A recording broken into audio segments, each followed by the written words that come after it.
royal packet boat had taken him across the English Channel to Harwich, 50 miles outside of London.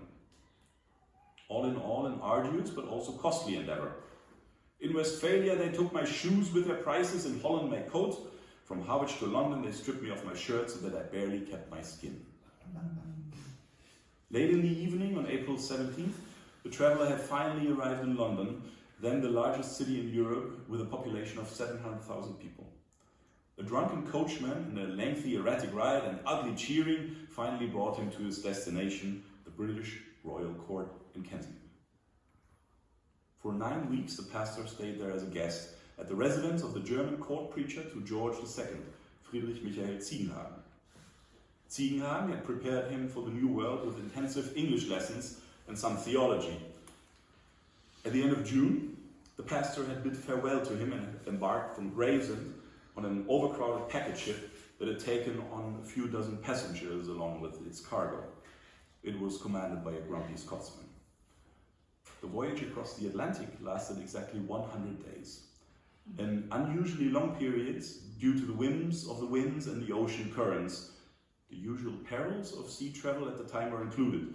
Crew and passengers spotted some distant privateers, England was at war with Spain, battled swarms of rats in the cabins, endured hours of boredom and some fistfights on board. When the drinking water ran out, a passing ship came to their rescue.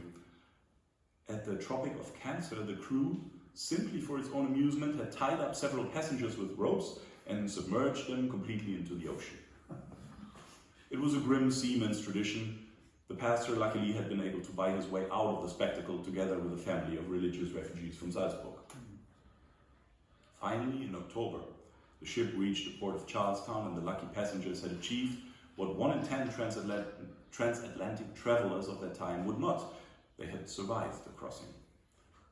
The Lord has heard the prayers of you and other children of God and helped in a wonderful way, the relieved pastor wrote to Reverend Ziegenhagen in London upon reaching America. He has brought us here on eagle's wings. And so, on this November 25th, 1742, around 8 in the morning, there he stood, battered and somewhat lost, yet undoubtedly alive.